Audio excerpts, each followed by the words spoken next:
Hey, it's time for some motivational messages. I don't know if penetrate Hello and welcome to the first Psychic Guys special. Tonight your hosts David and Josh are joined by special guest CJ.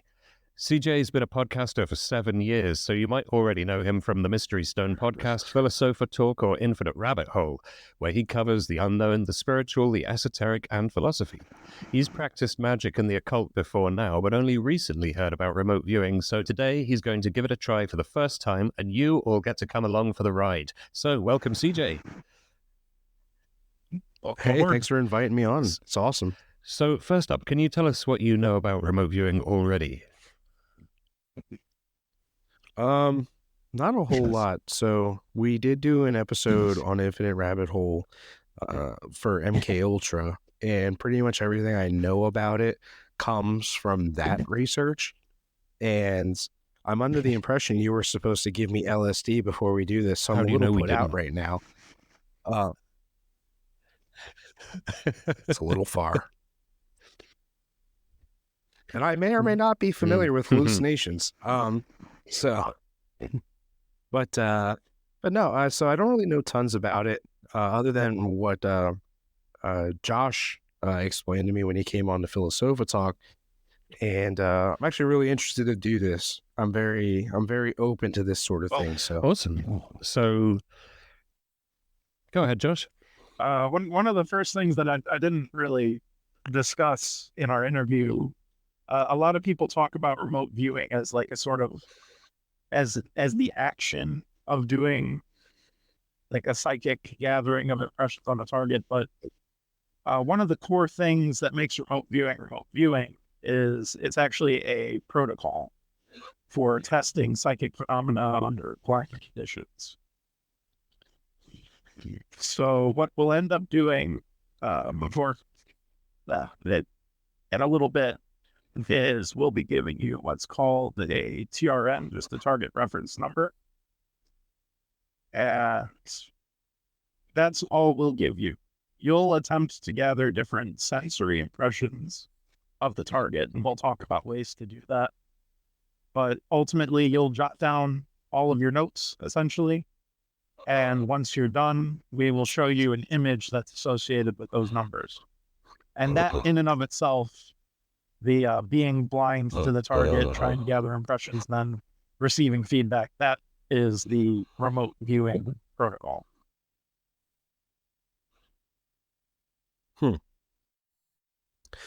Dave, we can't hear you. Here we go. Okay, try now. Sweet. Okay.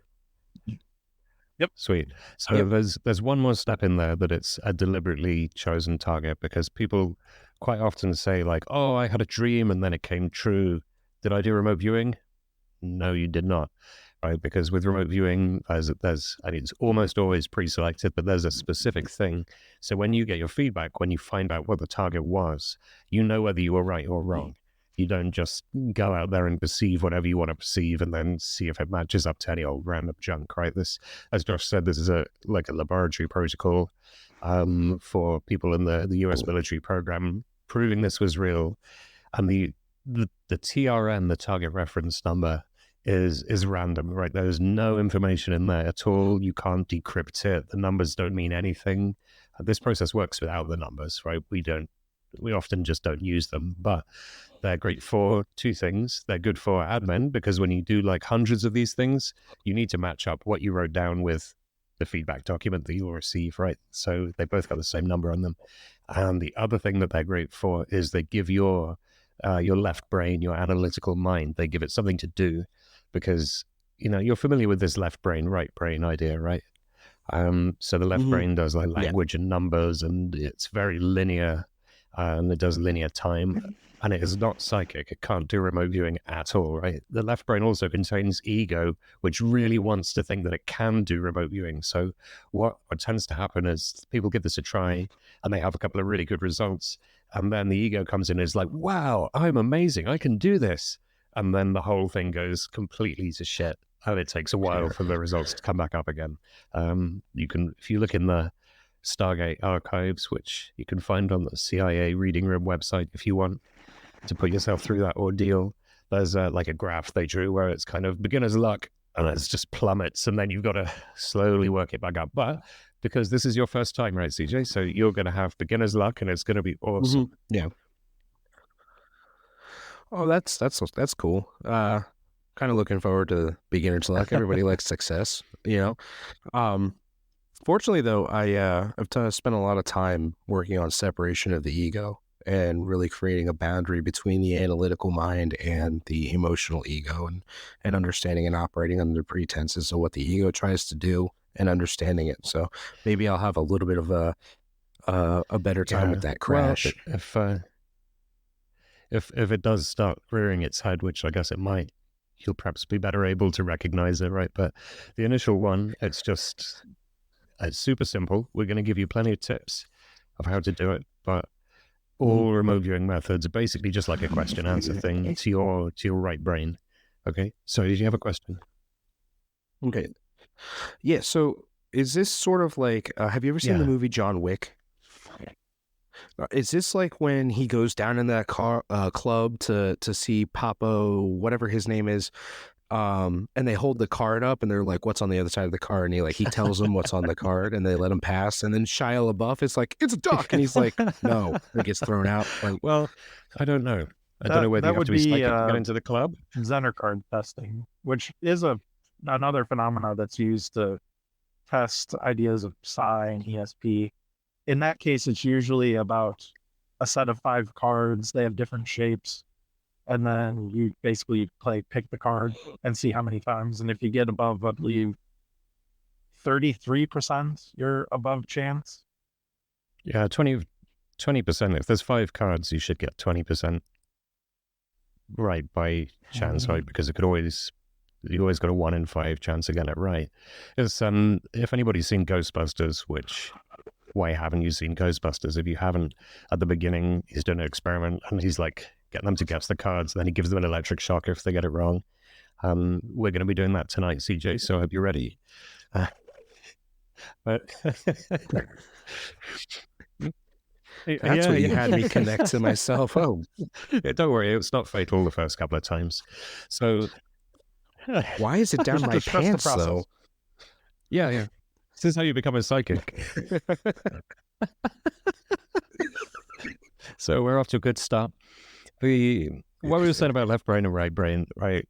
You don't need to be in a trance state. You don't need to be in any kind of exalted. You don't need to do a meditation, right? The alpha brainwave state, which is anybody who's sat down on the sofa and watched TV after a hard day will appreciate the alpha brainwave state, right? It's just chilled out. You're not actively engaged in anything. The one you want to avoid is the beta brainwave state, which is the state which you do Excel spreadsheets and scheduling and all that busy mental work. So as long as you're not there, that's fine, right? It's just relaxed. For anybody who practices this and ends up doing longer sessions, you'll find yourself feeling a bit weird, like you naturally end up getting into a slight altered state just by sitting here doing this process for a long time. But we're going to do this for a couple of minutes just for fun to kick the tires on this. Which is another point, actually. Before we get started, our listeners at home, you can play along with this too, right? You just need a pen and some paper. For anybody listening on the podcast, I'm going to describe the feedback that CJ gets, so you'll be able to check your work and see how you did, and let us know if you have a hit. So am I supposed to write down words or draw pictures? What am I All supposed of the to above, do? right? So a great way to get started is to ask yourselves questions about the physical senses. So what color is it? What texture does it have? What does it smell like? What's the temperature? Try not to ask binary questions, like not, is it light or dark? Is it dead or alive? Because then it kind of engages the intellectual mind a bit, and for some reason it just makes us a bit more, we think about it more rather than just allowing it to flow. If you think of yourself as like a big psychic pipe, right, and you want the data to just come down the pipe and go straight onto your page, so whatever you get, even if it's seemingly irrelevant, just write it down. If you see an image, sketch it, right? Whatever you're getting, say it out loud. So you could ask yourself, what color is it? Oh, it's orange, it's bright. What texture is it? It's sort of like fluffy and furry, and then your mind will probably say it's a tiger, and you'll be wrong, right? So Josh is going to talk about describing and not naming, right? Because that's a big rule, is to use adjectives and not nouns. And your analytical mind will come up with nouns in this like pattern matching thing, where it will give you a picture or an idea of something which is kind of like what's at the target, but it will almost always be wrong, right? So Josh has the inside scoop on what we call analytical overlay in the trade, but is just basically nouns. So Josh, do you want to take that one away? So kind of like how we talked about in our interview, when you're getting this data, just go with the first thing that comes to mind. I know that we just said watch out for nouns, things of that nature. They can color the nature of your data, but if as you're going through, you do have something come up where you're like, oh, it's totally this thing, just take a second, still write it down, and just ask yourself, why is it this? What about the target reminds me of this? Because the subconscious mind, like in a Jungian psychology sense, it works on symbols. So it might not be telling you, oh, the target is this thing. It might just be giving you a symbolic association of what that might be. Okay. I am. Dave Let me is find an quiet example. again. It's just my nature. Well, show people watching on YouTube and give an example for people listening of describing, not naming, because I find a real world example helps kind of make the point clear. Let me go find a strange object. All right. Dave, I'm you're right concerned that he there. just You has got random yourself strange a- I have objects. so many. Right, here we go. So I have a light bulb. This is from a lava lamp, but that's not relevant. Okay, so it's not a light bulb, right? It makes a kind of tingy noise. It's reflective. It's pale gray. It's shiny. It's metallic. It's black, right? These are all colors and descriptors. It's brittle. It's hard. Inside, there's like a vacuum, which that's kind of, you might not be able to pick up things like vacuum and stuff when you first get going, but that's another example of a descriptor, right? So we wouldn't say light bulb. You could say hard and brittle and reflective and bright and lightweight and thin and man-made instead of glass or bulb or something. Does that make sense? Yeah. Yeah, I'm also mad that you just disenchanted lava lamps for me. It's like telling me there's no Santa Claus. You mean there's no lava Yeah, in there there? is. The bulb just lights it up. in the Marine Corps, one of the things they'll give you when you're out in the field is these packaged lunches, basically called meals ready to eat. And one of the funny things about them, I don't know if it was just some obscure, I've eaten them. They're gross. yeah, there's some obscure reason, I'm not sure, but like some items in the menu, they can't refer to them by like their brand name. So if the MRE came with candy and we got it and it was M&Ms, they were specifically described as pan-coated chocolate discs. It's kind of like that, where it's like just the raw descriptors of the thing.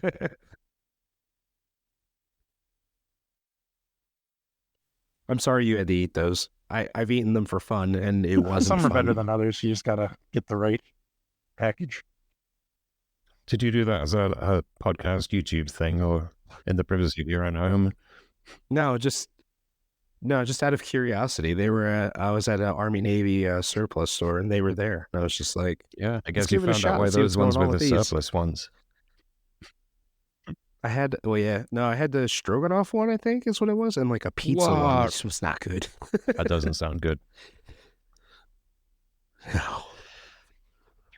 No, they weren't. Cool. Well, look, without further ado, should we do some remote viewing? Okay, so sure. I have a few different targets for you, so we'll just do one at a time. So I will read the number for you. It's an 8-digit number, If you write that down, and then you need to generate like an instant in time when it's your intention, now I'm going to get data. So traditionally, people just say the word target, or you can poke the page with your pen or something. You don't have to do any special magical thing, right? It's just a matter of intent. Okay. And, like people say, oh, I got to quiet my mind to do remote viewing, and then worry, well, I haven't done 20 years of Zen meditation. How am I supposed to quiet my mind? Everybody can quiet their mind for 1 second, right? And that's all you need. You don't need this long sustained period. What color is it? And then you shut up, listen for 1 second. And that's, if you don't get anything, just move on, right? Because if you leave a big gap, the left brain will start making stuff up because there's supposed to be an answer, right? Maybe there isn't, right? If I give you a cartoon character as a target, and none of these are cartoon characters, right? I'm going to give you real things. But just as an example, if I give you a cartoon character and you ask, what temperature is it? Well, it doesn't have a temperature. It doesn't exist, right? So you'll just get nothing. So if you get nothing, nothing is an answer to. We just want to keep moving quickly, because if you go slow and leave big gaps, left brain or lefty will start making stuff up. So within half a second, do you want me to read questions for you, like what color, what texture and stuff, or do you just want to do it? Yeah, it would probably be good to like give me some lead questions, at least until, for 1 or 2 of them here, until I kind of get like the feel for what I'm doing. All right, everything you get, just as you're writing it down, just say it out loud so that people who are listening can keep up with what's going on. So we can too. That's from how remote viewing is traditionally taught as well. There's some kind of theory about, the flowing through the big imaginary tube. All right, you ready? Cool. Yeah. Here we go then. Right, your first target is 1788-7740.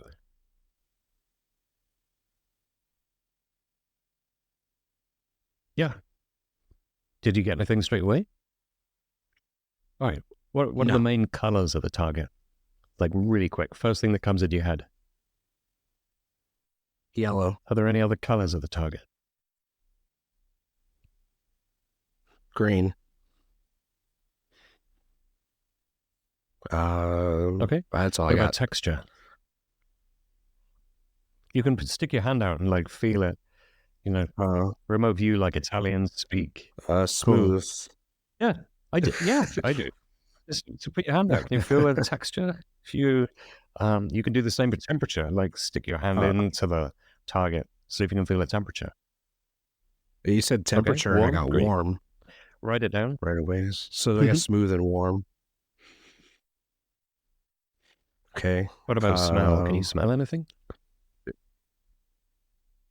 No, but I got like medium sized. Okay. Size is like medium. Smell.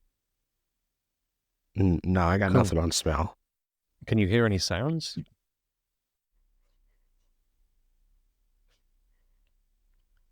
No. What about motion? And again, you can stick your hand out to grab like an imaginary handle on the target and see if your hand wants to move, to feel if there's any primary sense of motion at the target. I feel like it moves, but not quickly. If that makes sense. Does it have a feeling of density or mass to it? Kind of soft. All right, so here's another exercise to do. So we'll just take a little break from the remote viewing. Don't worry, you can break as much as you want, as often as you want. There isn't a magic spell that's going to be broken. We can dip in and out. So here's a thought experiment for everyone. Imagine you are in like a big, long, white, featureless hallway, walking along, and there's a door at the end, and you've just woken up out of a coma. You have no idea where you are or what's on the other side of the door. And you open the door and you're in the Swiss Alps, and there's like beautiful mountains and ski lifts and Swiss people and chalets and this huge space, and you're way up in the air, and it's just this incredible vista. Can you imagine like how that experience is going to impact on you? You're going to have kind of an emotional feeling, aesthetic response to it that comes all at once, right? Does that make sense?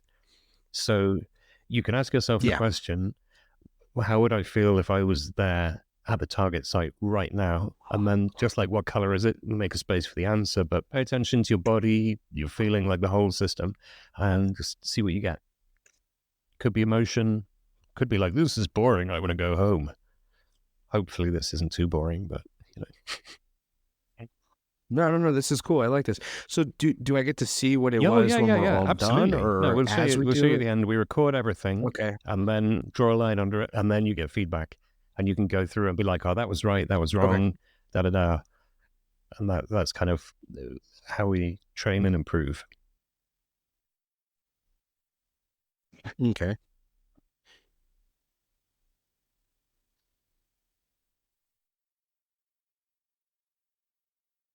All right. So are we moving to the next one? So then, did you? or- If I was at the target now, how would I react? Did you give that a try? Oh, if I was with the target just now, if you how open would that I door react? and boom, you're at the target. What Um, does it feel like to you? Do you have? I mean, you would have a personal reaction to being. There's some places we like, some places we don't. I kind of Mhm. feel like it would be interesting. I'd feel like curious about it. Sweet. Right. Well, let's try one last thing and then we'll do feedback. So you can close your eyes for this Okay. if you'd like to. You could just look at a blank point on the page or a blank bit of wall and just ask yourself, what do I see? And if it's a remote viewing visual, it's not going to look like an identifiable full color image. Should come pretty quick. You might see swirly shapes or something. Sketch it all down. Don't be judgmental. It's kind of like sort of round, and like the edges are like maybe furry, like almost like almost bush-like.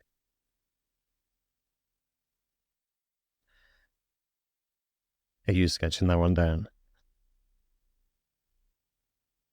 I'm not really sketching. Okay. I'm writing I words. mean, if you saw an image in your mind's eye, just try and do a quick sketch of it. Like, we're not expecting anything like photorealism here. If you see something in your head that's like a full color thing where you can identify everything, it's probably your imagination at this stage, right? So No, I couldn't see like any like there was nothing like a detail. Right. It was almost like like I wear glasses. I don't know if you guys wear glasses, but it's like if you take your glasses off. that's it. Well, that sounds that legit. sort of thing. At this stage, the visuals you'd expect are like a fuzzy black and white photo negative. So they'll appear in like a gray or a blue-gray, very grainy around the edges. Often your perspective is in a dumb place at first as well. Like you'll be upside down or on the floor or inside the thing, or you'll be looking from a weird place. So you just got to kind of gently keep training the system over time to get things to sort themselves out. Sweet. Okay. Well, Would you like to try just a quick Gotcha. subconscious doodle either way? See what comes out of it. Did you say Doodle. a subconscious Like noodle? just scribble away and tease out whatever image comes to mind as you go. Okay. I mean, I kind of drew a little bit, but like I said, like, it's not really something that like what I saw in my head. It wasn't like detail oriented. It was like a very, very basic polygon shape, almost. Like it wasn't nothing discernible. Like I couldn't tell you if it was an animal or a bush or no. I mean, we don't. tell you We what want it to was. describe, not name, right? So that's absolutely fine and great. Yeah. You shouldn't expect starting out to be able to say what it is. And remember, like the remote viewer is supposed to be blind. So if you draw exactly what it is straight out the gate, you're not blind anymore, and you got to stop. Well, that's one opinion anyway. Right. So Okay. it's all good. The visuals. Man, I remember I did a training target once, and it was an oil tanker that had run aground, and it was like a big pollution disaster. And those big ships, they have like a ladder that goes up from the deck over the edge and down the outside, like an escape ladder. And I drew like just the top bit of the ladder where it goes like that, and that was it. That was all I saw. And there's this huge, massive, giant ship in the ocean, and an oil spill, all this crazy stuff. And I'm like, here's 2 rungs of a ladder, and that. So yeah, don't expect visual miracles. All right, can you show us? Oh, okay. We lost Josh. It's a common occurrence. He'll be back. We just need to have faith. Okay. Can you show us your page? Can you hold it up to the camera? Cool. Yeah. You see the sketch. Okay. Cool. Sweet. Right. Are you ready to get feedback? Sure. All right. Here we go. Look, see, Josh is back. Said just faith. All right. Ready? We're doing There's feedback Josh. now, Josh. Here we go. Excellent. So here is the target for listeners. This is a geyser that's like in the process of erupting. So the water is like mid explosion out of the floor. So there's a circular wavy pattern of water. No kidding. It's a very vivid blue in this image. And then above it, the water's starting to fragment. And it does look rather like a bush, I gotta say. So yeah, and I got the warm feeling, smooth. and it's not fully erupted. So it's like me. And look at the trees in the background are yellow and green. I mean, the main thing we're looking at here is blue. But and it's interesting is I've always wanted to see a geyser. So like that whole like interesting, curious. I did this target with some people. I was showing this the other day, and one person got a brilliant reaction, like personal reaction to it, and they were like, "I feel this is really dangerous. I wouldn't want to be here. I need to kind of get further away." Which is true, right? If you were really close to that, you could die horribly. See, I got some of that curiosity in me. I wouldn't want to be like up close and personal with it, but you know, so it's interesting. What did you think of your first remote viewing experience? How did you find it?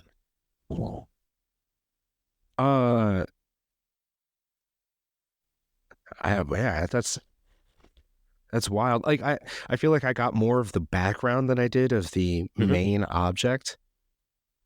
But like I got the general shape of the main object. You know, like fuzzy edges and round, kind of bush-like almost, and so I got that. But oh, that's wild. Yeah. That's cool. I like that. Did you think it was going to be more complicated than that? Like, I thought I was gonna get it completely and utterly wrong. Like it was like gonna be like Barney or something, and like. All right. Do you want to do another one? There's something about those targets where, like, if I'm in the middle of the session and I'm like, I have no idea what the hell I'm describing right now, those are almost always the ones where I hand it off to a task and they're like, oh yeah, this is really on target. Here, do something about this, blah, blah, blah. It's a good feeling sometimes. Paradoxically so. That was cool. That was cool. I could see why people could like attach to this sort of practice very easily. You know, I could see how somebody get very interested in this very quickly. I mean, it is deeply. really interesting.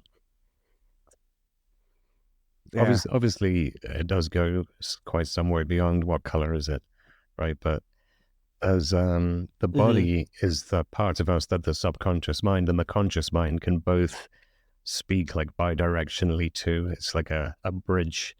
So if you're looking for sensory perceptions or body feelings or emotions or that kind of thing, that stuff can be really clear. And then later on you learn, abstract kind of data that is more like thoughts and ideas and stuff, which comes after the colors and sights and sounds and smells and all that. And then you get onto abstract conceptual kind of stuff about the target and take it from there. So, right. Josh, do you have anything you want to add, or should we just get on and do another one? For this next one, after you gather your data, I want you to try and take those words you've written down and almost like, I don't know how to describe this very well, but like try to put them where you feel like they would be out of the target. Like if you feel a temperature at a certain spot, try moving it. Like, I see. Like on the other side, on the picture. Yeah. So draw the picture and then try and label it with your words. Okay, so like the different descriptions I see, I sketch the picture and then kind of like put the words where you can totally write down the words and stuff first, and then just do it again over the picture. But I've been trying this out with a couple of people I've been coaching recently. Yeah, let's do that as just like baby steps, right? For sure. So, do you want me to ask the questions this time, or do you want to talk us through what's going on? Yeah, let's do one more with you All right. asking the questions. Okay, you ready? Cool. Yeah. You got a fresh sheet of paper. Remote viewing kills. Oh, I need a just whole get set. I get a I fresh can't piece of use the paper, same and you one. want plenty of space. You don't want the other stuff on okay. there. Remote viewing uses so much paper. Gotcha. You can use a tablet as well. Some people use tablets. There's nothing too special about it. Gotcha. Right. If in doubt, use sheet of paper. So the next target is 8952-0398. Okay. So what colors? I got red and I don't know how to describe that. It's almost like a gray blue. Just right, gray blue. That's fine. I mean, I don't know what else I would call gray blue than gray blue, right? Any other colors? Right. A yellow again. What about textures? Okay. Go put your hand out.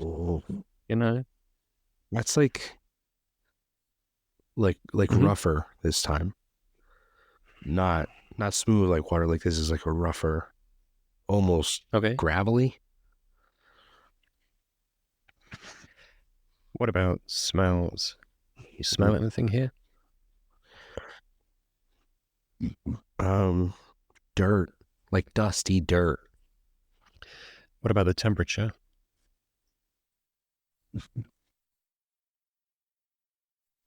It's warm, but it's not crazy hot. Can you hear any sounds? Wind. Okay. Can you describe the shape? So this could be like visually, or if you put your hand out and hold it like relatively high up like this, and then, there's no target there. So we're going to like drop it down, and at some point you're going to meet the target and you'll feel the air change texture. And then you can take your finger and actually trace the shapes. Oh, yeah. Right? So explore that for a moment. See what you get. It's sort of box-like. Kind of square. Maybe not a complete square, like almost a perfect square. Try going side to side. So like trace it along, get a contour over the top of the whole thing.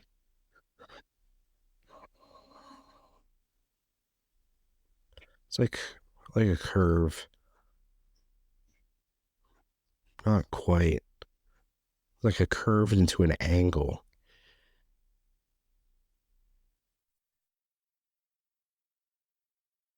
If you were there at the target site now, how would you react? Just you personally. Like, how do you feel about it?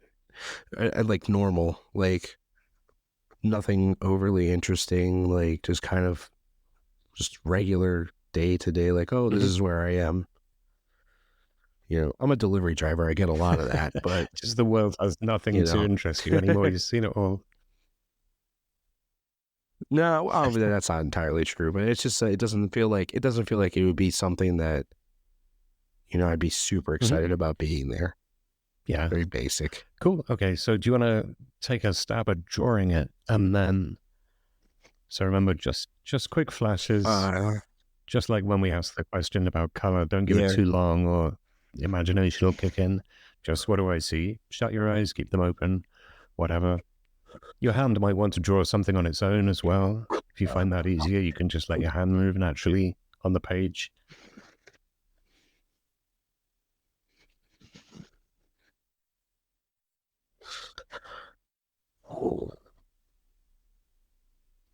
Doesn't have to look like anything. I don't know. It doesn't look like anything. Well, we don't expect it to. It's fine. Just get like a shape and form, and just like when we say what color it is, that's not going to describe the whole thing. You can get form and shape and contour and space and stuff, and you're not describing the whole thing. They're just aspects. It's like, Yeah, and it feels like it's like a section of something though. It doesn't feel like I have a bottom or a top. It just feels like something more centralized. Okay. Sweet. Right. Okay. Do you want to see if you can quickly put some of those descriptive words onto the sketch that you've drawn? Yeah. Let's go.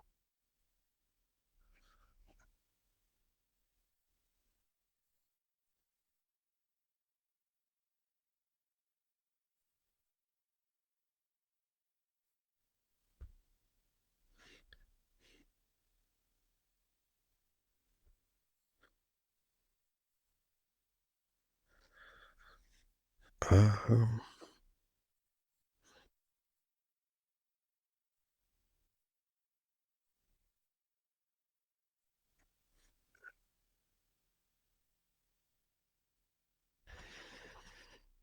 If you got a word, you can okay. just ask yourself where it goes. You know, allow this to flow naturally. The intellect cannot do this, remember, so That's kind of just don't sweat it. yeah. That's kind of what I did. But like, I don't know if it was the brain trying to associate things like it's already familiar with, because like we'll try to put faces on things naturally, and we'll try to associate things with where we think it belongs. Oh, it can't be there You know, because I don't know so anything that's like that. And then you'll see it and be like, oh, I do know right. So I something don't that's like that. I just didn't think of it. right. I don't know if it was like my brain just trying to automatically associate what it thinks is reality or not. But I did the thing Josh asked me to do with the words. So I Sweet. guess here we go. Okay. Right. Oh, I can't read the words on there, but sweet. All right, let's do it. Are you ready? They're all backwards. Okay. Okay. Just one moment while I get up on the screen here. Here you go. Here's your feedback. So the feedback image is golden, reddy yellow, rolling sand dunes in a desert. Here and there, peppered throughout the dunes, there's some little things that look like rocks or bushes. The sky is a bluey grey. Very nice. In the far distance, there's a mountain range which follows a similar kind of rolling, gentle pattern. It's not a tall mountain range. So how was that experience? You said, I loved it at the beginning, gravelly and dirt, dusty and stuff. You had a load of correct stuff there. Wow. Yeah. There's so much yellow this time. And I got the sky, the red and the gray blue. How do you feel about where you put the words on the picture? Do those line up at all, or?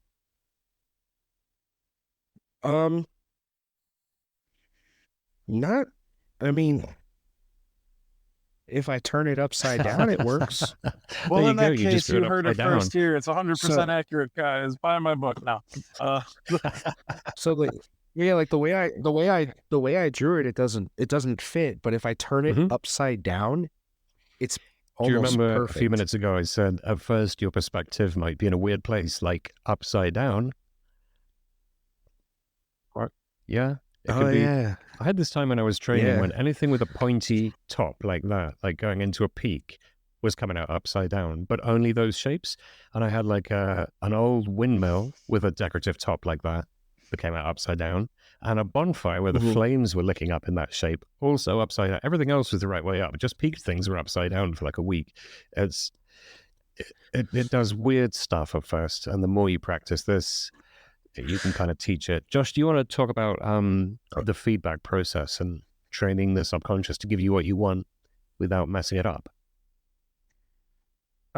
So one of the things that when people are training in this that they'll do for their feedback is they'll take that paper, like their session paper, and they'll kind of just go over the point by point data. Like, was this at the target? Yes. No, it's at like they'll make little notes on top of it with a red pen. And I believe the prevailing theory is that you're supposed to like talk to your subconscious about it. Like, yes, this was good data. I really liked how this went. Or no, personally, that I don't necessarily do that. It's kind of hard to explain what I do. It always turns into a giant rant. Basically, I like to assume that every single impression I got about the target was right, but, and there's a big but here before you go, oh, well, if you just assume they're all right. I believe it's all about how they got communicated and translated on the paper. Like, I might be getting 100% good data, but I might be writing it down in a way that doesn't make any sense or something like that. I view this as like a act of communication between the viewer and the tasker, where the viewer is kind of like a middleman on the impressions. So Yeah. It's like they say, learning your own language. Like, we're having these feelings and we got to translate them into English that other people are going to understand. And we have to learn that inner language to do it, right? Yeah, I find this is very similar to tarot. Mm-hmm. Have you guys ever read tarot before? Mm-hmm. So I feel like this is very similar to that in like where you're not when you use that mindset where you're not actually using the because it always comes with that little book, right, with the definitions of the cards, but when you're going with when you reveal the cards and you're going with what you feel rather than what the actual definition would be. I feel sort of like that. I kind of want to play a little like a skeptical thing. Not that I'm feeling skeptical about this, but just because I like to look from that point of view to find reason, right? So what are the chances here where the first images that we saw, it was a geyser, right? So what are the chances here that my subconscious mind told me that because the first thing was a geyser and it was wet and it was water, that you had to show me the opposite on the next thing? And it was like a subconscious, like not like I'm unaware of it, but a logical process instead it had to be. I don't know what the odds are. The reason that I wouldn't do that is because you would inevitably go, if I gave you a geyser and then a waterfall, you would go, no, the last one was blue and wet and moving, so this one can't be. He wouldn't have given me the same thing twice. It's like a double bind in a way. The way you get over it is to do this a lot, right? Previous to being into all this stuff, I was a materialist, like the normal Western reductionist upbringing, right? And I'd never given any of this stuff any thought. And I tried it because I wanted it to not work so that I could feel smug about predicting that it wouldn't work, because this is all made up hooey, right? This is just frou-frou. And it did work, and it kind of blew my mind, but there was a big part of me that still believed that this was impossible. And I think I did about 50 of these things, including getting incredible data and, naming things with really great specificity and saying it's a temple in the jungle, and you get the feedback and it's a temple in the jungle, right? And it's how many things in the world are a temple in the jungle? What are the odds of that, right? And even though I was having those kinds of experiences, I still I hadn't updated my belief system. So I was doing something successfully, which I simultaneously believed to be impossible for quite a while. Like it took a while for the process to crack through my ingrained belief system. So yes, you can make loads of arguments like that, or especially with a sample size of like 2 sessions, or people just try one session and go, that was chance. And that's fine, because sometimes you don't need this in your life. This is kind of disruptive. If this is real, right? It was for me. It was really disruptive for me. So the mechanisms within the mind, like, will try to preserve your worldview, right? Because ego doesn't like change. It wants to live forever and never get old and be Peter Pan, right? It doesn't want the world to get a rug pulled out from underneath you, and for you to have to admit that everything you believed was true is not true, and you have to question everything again, and you don't know what's going on. Like, it does not want that to happen. It's psychologically a scary, dangerous thing to happen. So when you meet a big challenge to your worldview, like remote viewing and the fact that it actually works, you can either react by kind of forcing yourself through it, if you're coming from a place like I was, where that's difficult, or sometimes people just like push it away and forget about it. I've heard people say, like, I showed my friends this, they got amazing hits. The next day, it's like they've completely forgot it ever happened. So something's kind of shut down in their head, and they're like, nope, not going there, which is fine. You don't have to go here. But well, I found that when you're dealing with things like the esoteric, and when you're looking at the psychic and stuff, it's not necessarily second guessing the process as being invalid, but more like second guessing yourself as having not done it correctly and maybe have gotten lucky, right? So you have somebody like such as yourselves who are very experienced in this, and I've experienced enough in the woo-woo that like people would tell me this is absolutely impossible. Like if I sat here and told you I had direct communication with a higher being at some point, had a direct conversation in a matter of speaking, a lot of people would tell you like, no, you're full of it, you're crazy, you deserve to be locked up. But in fact, I have in the past, you know, it had direct conversation with a higher being, that something that we would call the all that is. So it's not hard for me to believe in stuff like this, but I do like to look inward to make sure that my personal process in it is correct, and that like kind of look at it skeptically and make sure I'm doing it the right way. You know what I mean? Before we get too far away from it, just so that like we don't leave it on. Josh said, "Just believe everything you got is 100% right." The big caveat there is like approach it with the idea of like, well, all of the feelings I received were related to the target, and try to figure out how they were. But if they don't match the actual target, physically just count it as a miss. Like just own up that, okay, yep, this part's miss, this isn't accurate, etc. And then try to just it's like a process of trying to get that feeling in your head where you're like, oh, I wrote this down this time, and previously when I've wrote this particular style of information down, the targets have been something along these lines, and like things like that. So I guess like to try and paradoxically hold in your mind, like, here's the information where this is the part of it that matches the target, and then look at it in retrospect of what is accurate to the target, what isn't accurate to the target, and try to get to the point where you've figured out how to make your data match the target before you actually have the picture. Because afterwards you're just trying to be like, well, yeah, I totally see how this matches. Like that everybody will laugh you off the block, skeptic wise, if that makes sense. It's like overfitting your data. Right. You want to avoid that because you get good at what you practice, right? So if you practice confirmation bias and kidding yourself that, oh, well, it's right because I said it was blue, but blue reminds me of the ocean, and the ocean has boats in, and the last boat I went on was red, and the target is red, so I was right. It's useless. Like, what are you training yourself to do there, right? You definitely got to hold yourself to account for sure. Yeah, that was pretty incredible. I'm very amused that it was upside down. So I like, wonder when if it was flipped the my picture. I said it might be upside color- down, and boom, upside down. You're very suggestive. But like the colors, like where I wrote the colors on the little sketch, it was like when I turned it upside down, it was in perfect position with the rest of the paper. Yeah, With your the colors picture, and sorry. textures were bang on. It was interesting.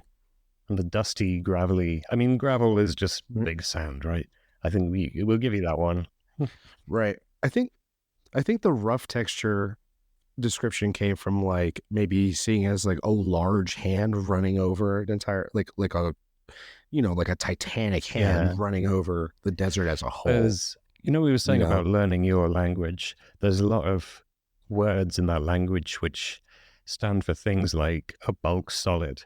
So it could be lentils or grain or snow or sand or gravel or anything. And you might find yourself writing, oh, it's like gravel. It's like, I used to write, it's like a big pile of ball bearings for some reason, because that was the impression that I got. And then I learned like, oh, this just means bulk solid. It could be anything that's like this. So as Josh was saying about trying to work out why you've written what you've written when it's not quite right, you can go back into your session and we say probe, it's a great word, just poke something with your pen. And the intent is like, take yourself back to when you had that experience and see, now you've seen the picture, now you've got the feedback, go back to where you were, recreate that mental state and see what was going on in your experience at that moment. And quite often you can have an aha moment, be like, oh, that's what that means. And then you're kind of building up that experience of matching your inner perception and experience to the correct English vocabulary to describe it so that it's going to be useful and intelligible to other people.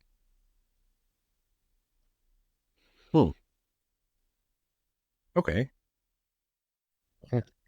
Oh man, this stuff This is is cool. great. All right.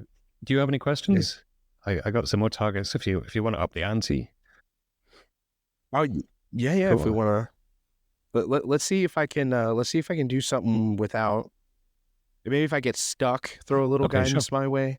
Like, let's see if we can. All right, Let's see what we can great. do here. So start with the sensory stuff, but remember, don't censor anything. If you find yourself second guessing or analyzing, just forget about it. Just be like a big pipe. Everything straight down onto the page. If you don't write something down or you don't draw a little image that you saw because you're like, it's nothing, I don't know it, I'm not going to draw that. And then you'll get the feedback and be like, oh no, put everything down. Doesn't matter if it's wrong. Okay, let me know when you're ready, and I'll give you the next. Oh, sorry, Josh, before we go all the way out there, and we probably should have said this earlier. We've talked about how you can play along at home. If you are playing along at home, just pause and then do your session, then hit play. Yeah, definitely. So Once I read that the way you're number not out. just listening to what CJ is saying and going, Yeah. You guys should leave in the comments if it was if you got it or not, or like what your experiences were, so we can all go back and see that. Sweet. Okay, are you ready for the number? And remember, those playing along at home, pause it once I read the number out, do your thing, and then come back and see what CJ got and get your feedback. Okay, so the next target is 7918-4685.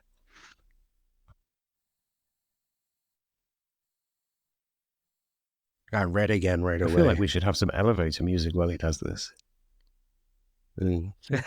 Blue this time too, and white. Well, that's the American coming at me. Let's see, flowing. I feel like flowing is a good word for this, and peaceful. I feel like it's flowing and peaceful. I'm getting green now. I don't know. Okay, I wasn't exploring colors anymore, but we're gonna go back with green. Taste is like, there's something with taste, like pleasant,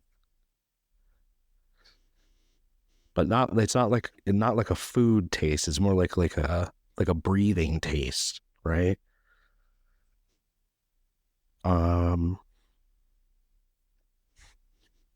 It's kind of dark. There's places of dark, but it's not like scary dark. It's just what it is. It's just dark. And then there's some light.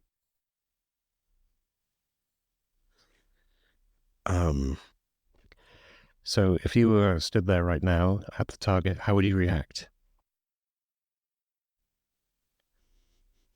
I'd want to go into it. I feel like I'd want to go in. It feels like a place I'd be familiar with, or a type of setting I'd be familiar with, very comfortable.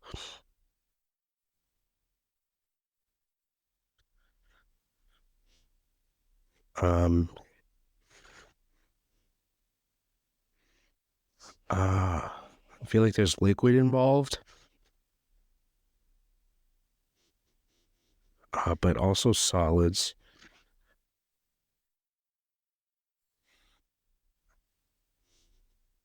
And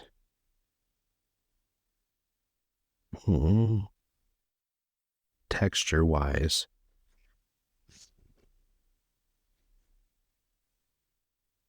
what would the texture be? Remember, you put your hand out, move it around the target. Yeah. Okay. You can explore it. Imagine you've got a blindfold on and I give you an object, and you got to explore around it, find out about it. Remember, don't name it, just describe it. There's like a grittiness, but then down lower there's like a softness.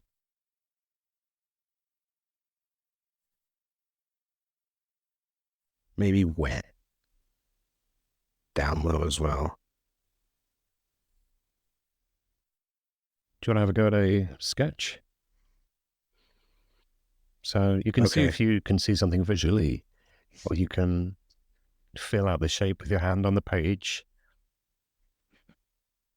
Remember, you're not going to be able to recognize what it is, just forms and shapes, right? Yeah, no, it was like again, I'm having like a really hard time with like tops and bottoms. I feel like I'm missing tops and bottoms.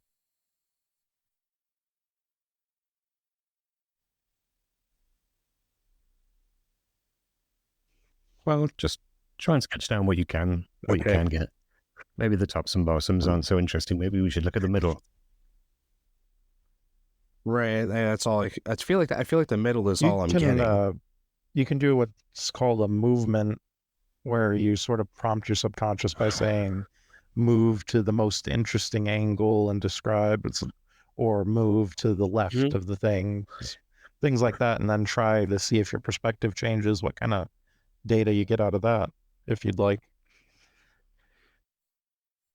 Gotcha. I think I'm good. I think I'm good. You guys want to see Absolutely. what I got here? Yeah. All right, let's take a look. It's really hard Yeah, to see that's on my okay. camera. We got an idea. Okay. I wonder. Hold on, let me get a cell phone. Maybe I got a little flashlight I can put on. Little fill lighting. There we go. No, That's not really it's helping. not. Okay. Yeah.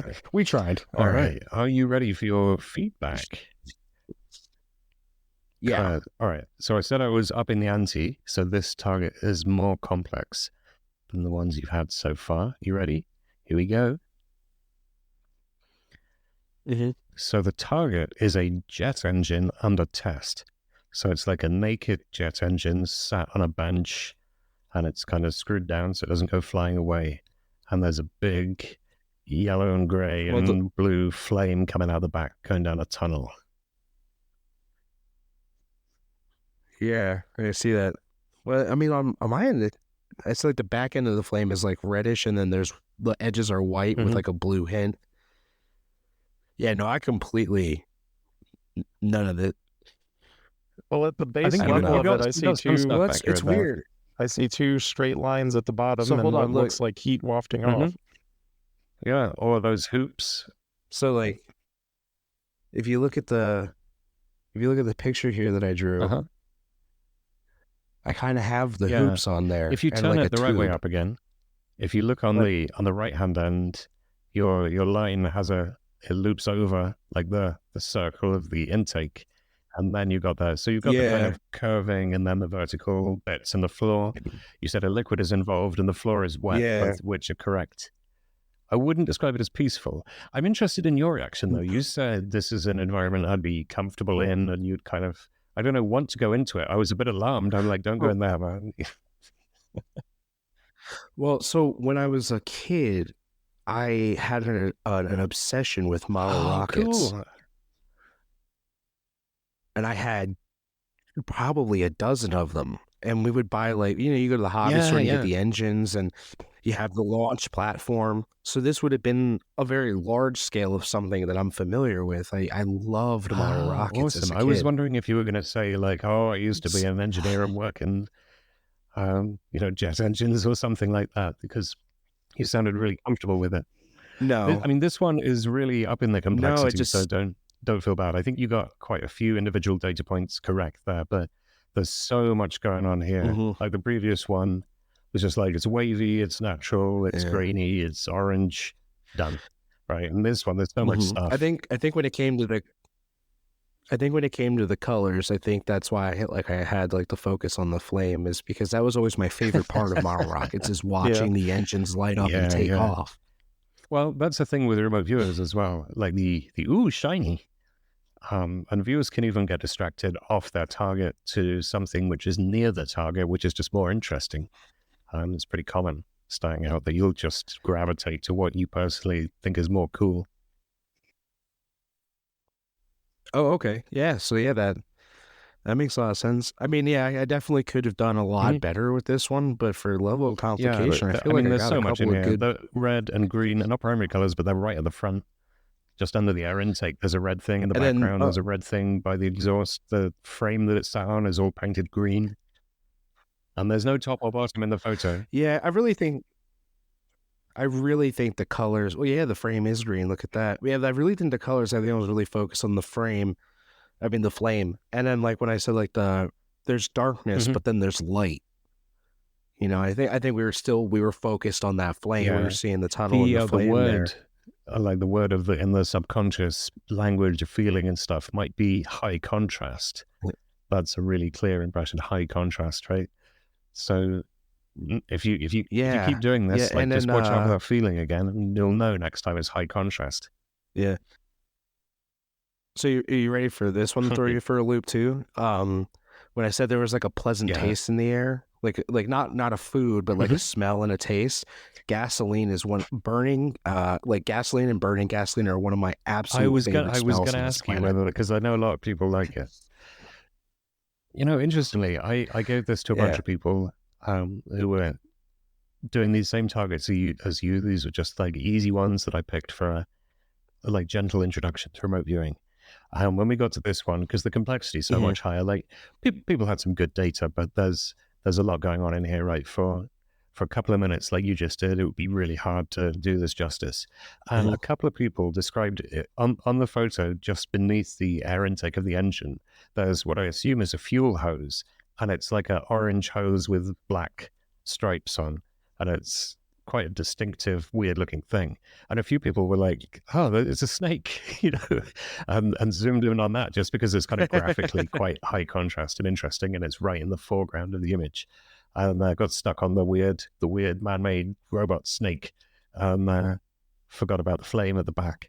So yeah, people can get drawn in. Also, if you find something scary, you might avoid it. Like when we're doing associative remote viewing, which is where you have two images and like the viewer describes whichever image is associated with the outcome of a future event. So if you've got a sports game, you might have like a dolphin and a racing car.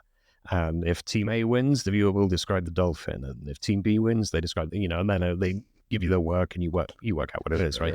We don't use pictures of spiders and sharks and, I don't know, serial killers or whatever, because there's going to be this like subconscious aversion, and the person's going, I don't want to look at that. I want to look at the cute dolphin. Let's go there.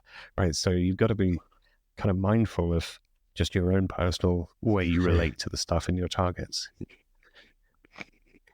Yeah, I think that's what was really going like it was so personally close to me. Obviously, I've never been around something like of that size, but it was so personally close to me that I was getting more emotion and personal feeling about it than I was of seeing the actual object.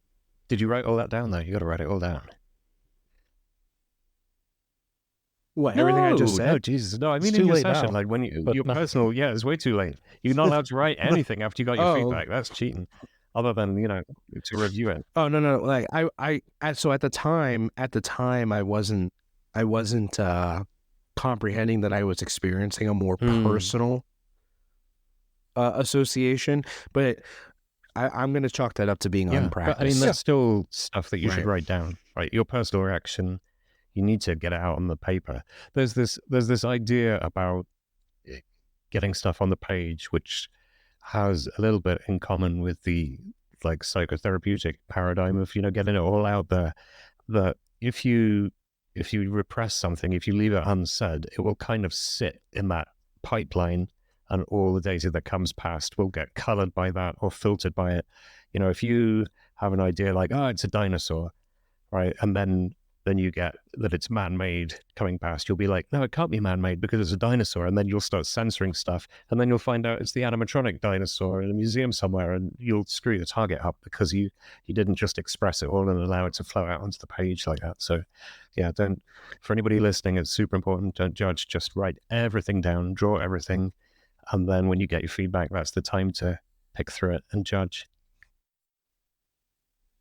Man, this one was wild. It's like I'm looking at what I drew, and it's so interesting. Like I have like the bottom frame drawn, and then like you said, like if you look at all the lines, they're all curved, and I have the exact number of supports going all the way back. Yeah, because I mean, the drawing, I bet you looked at it and went, this looks like crap. This isn't anything. And then when you see the photo, it's like, do you want me to put it up on the screen again? Sorry. Oh, is it? It's still Okay, cool. there. I can't see it. It's disappeared from my screen. Yeah, no. When I was looking at the drawing, I was like, I had no idea. I had no idea. Like, we missed the 2, but we got the supports in the frame on the bottom. Yeah. That's cool. I like that. Okay. I mean, do you want to do another one? We're hitting the hour. Yeah, here, we are so... at the hour mark. Yeah. No, that's fine. I feel like we did I mean, this is definitely enough that like I'm interested enough to go and go check out those other sessions, and then Josh put me on to this other server as well that's all about remote viewing. I think you guys are in there as well, in the Discord community and stuff. So this is very cool. And I really appreciate you guys a little bit. Yeah, I really appreciate you guys having me on for this. Like, that was awesome. So, do you want to? Can you? Oh, sorry. Go ahead, Josh. I was gonna say, is there anything you want to promote, or like, I know we've talked about your podcasts, but what's new and up and coming in the world of CJ that our viewers might want to tune in on? Oh, yeah. Well, I mean, Mystery Stone is what it is. We upload when we upload. Sometimes it takes us a couple months. Sometimes there's other things. Philosopha Talk is weekly. And coming up, hopefully, in the second quarter of 2024, we have an audio drama called Van Worst that's going to be premiering. And I mean, that's pretty much it. And Infinite Rabbit Hole. Definitely check out Infinite Rabbit Hole. It's way better than anything I put out. That's an awesome promo. Yeah. Fantastic. Well, thank you so much for joining us, CJ. It's been awesome. I'm really glad you had fun and hit some targets. Do you have any closing remarks? What would you want to say to the world about what it's like trying remote viewing for the first time? Because Josh and I, we've got our heads pretty far in this stuff, and we've been doing it for years, and you kind of forget what that initial moment of discovery is like. Yeah, no, it's really surreal because it doesn't feel like anything while you're doing it, and then you get that realization, and then you definitely get a big dopamine hit. Like, you get that validation. No, I would definitely recommend anybody who's like interested in anything psychic or in the esoteric or anything to definitely give this a try. I could see this being a very handy tool in a lot of esoteric practices as well, especially when it comes to like trying to communicate with higher beings and whatnot. I could see this being very, very useful. And then, like Josh had said on Philosopha Talk with me, that it's possible like it's a dive into the subconscious as well. I could see a lot of potential behind this. Yeah, I think in my experience, that's absolutely true. These skills are transferable as well as being fun. I mean, they're only transferable to other weird practices, but I mean, we use this stuff to find parking spots and stuff day to day because, we're doing this within the protocol blind now, right? And that's the only way to train. But if it's like lifting weights or something, right? You build that muscle up to a point where it just becomes really easy and automatic. And then for stuff where you're not emotionally engaged with it, where you haven't, got much skin in the game, it makes it really easy to just get little bits of information. Should I go left or right? Use it to choose Christmas gifts. Yeah. Yeah. Right? This is this initial phase. I like to jokingly call it the guess the picture phase, where like you start out by building up your sensations on like just being able to get those kind of things that align with the target area. Here's how it looks, here's how it feels. Eventually, if you start branching out in this, it might go into things like now you're exploring historical events. Maybe you're trying to find a missing person. Maybe someone is trying to figure out a better way to build a boomerang. And like, there's so many interesting applications to the remote viewing process that I really wish I could get the word out there more and like bridge the esoteric and remote viewing community, because there's not a lot of interconnect, and you'd really think there would be. Yeah, no, this was fantastic. I 100% agree with you. Awesome. Well, I guess we'll close it out. Thank you so much, CJ, for being brave enough to come and do this on the air. But it could have gone horribly wrong, and it didn't. You did awesome. Yeah, no, thank you for the invite. This is Awesome. great. Sweet. You have any closing remarks, Josh? Or should we wrap it up? Nothing comes to mind. Keep it weird. Do some weird stuff. For sure. Is that going to be our tagline now? Yeah. Do some weird stuff. Yeah, go do Sweet, some yeah, weird do stuff. some weird stuff. If it's illegal, Absolutely. don't tell us about it. But if it is legal, yeah, go for it. Leave it in the comments. If it's illegal, Yeah. slide in the Make a throwaway DMs. account. It's not our problem. Right. Well, we'll see you all next time. I think our next show is going to be about the UAP phenomenon and how it intersects with remote viewing and psi and consciousness and maybe Bigfoot too. So yeah, keep it weird. Good night, everyone. Bye. Take care.